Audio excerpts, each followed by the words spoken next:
Hello for today's video mga mare.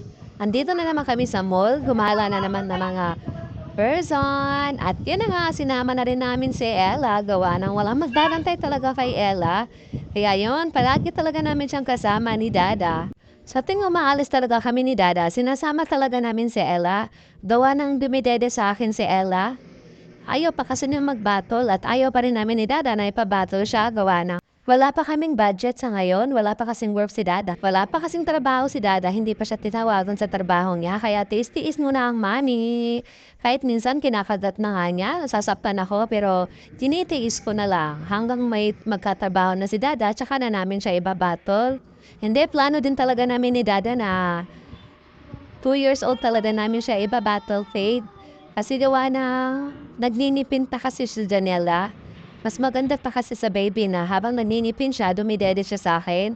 Kasi minsan kasi nawawala ang gana nila sa pagkain. So, kahit hindi siya kumakain ng kanin, at least dumidede siya sa dede ko. 'Di ba? Breastfeed is good talaga para sa baby. At yun na nga, si Ella, kahit saan-saan na pumupunta. Pauwi na nga kami. Diyan kami dadaan sa likod kasi mag-helicopter kami, charot lang. Mayaman. Naawa talaga ako kay Dada. Humihingal na talaga siya sa papatakbo ni Ella. Siya talaga yung palaging sumusunod. Yung talaga yung ayaw na ayaw ko. Yung tumatakbo ako na pinupuntahan ko si Ella. Naku, talagang hinihingal talaga ako. Ayan. Wow, may nadaanan pala akong mga sandals dito. Sobrang ganda. Nag-buy one take one sila ngayon. Kaso wala talaga akong pambili. Ganda sana. Makukuha rin kita balang araw. Charot lang. Ayan, tingnan nyo nga to si Ella. Oh, parang gustong bumili. Charot. Alam mo tong batang to, parang matanda talaga to minsan mag-isip. Kaya swerte talaga ako sa asawa kong to. Kasi masipag siya magbantay kay Ella. Kaya kung ako lang talaga, naku, hindi ko talaga to isasama si Ella. Kaya nga ayaw na ayaw kong gumala na wala yung asawa ko. Wala si Dada. Kasi yun na nga, sobrang likot ni Ella. Pauwi na kami, kaya sa likod kami dadaan.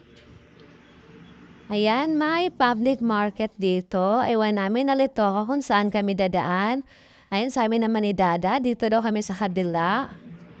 Dami kasing daanan eh. Ewan ko ba dito kung saan dito yung daanan palabas sa likod. At yun na nga, andito na nga kami. May nadaanan pa nga kaming damit. Sobrang ganda. Diyos ko Lord. Sana mabibili kita balang araw. Ganun talaga yung mga gusto kong damitan na pang-aurahan. Gusto ko talaga mga mare pag nagsimba ako na nakadress. Maganda kasing tignan pag nakadress tayo. Ayan, napalabas na nga kami. May nadadaanan pa nga kami ni Dada ng mga food chain, ng mga hours na daming pagkain. Nagutom tuloy kami ni Dada. Charot lang. Ayan yung nga 'to, tignan niyo nga 'tong dalawa sa likod ko. Wow, ma-playground pa pala sila dito. Tuwang-tuwa si Ella. Ayan, kaso baby pa talaga si Ella, hindi siya pwede diyan. Parang malakihan lang yata yung nandiyan eh. Kawawang bata, hanggang sa tingin na lang talaga si Ella. Nalito pa nga kami ni Dada kung saan kami dadaan. Muntik nang marong turn si Dada. Ayun, hinayaan ko na lang siya kung saan sa dadaan. Sabi ko dito sa kabila, ayaw talaga niya makinig sa akin. May sosyal palang kainan dito sa gilid namin. Sobrang mamahal naman. Charot lang. Hanggang sa tinin na lang muna. Babay-babay muna.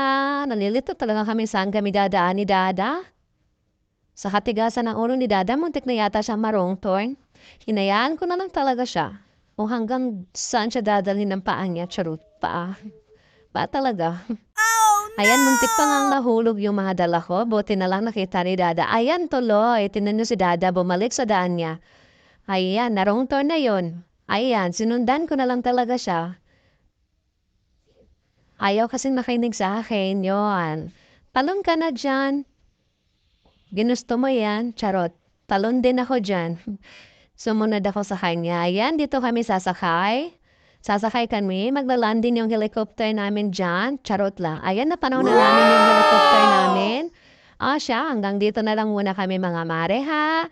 Bye-bye! Bye-bye muna. Sasakay na kami sa helicopter. Sobrang init talaga niya. Nagmamadali talaga kami. Baka maiwan kami sa helicopter namin. Charot.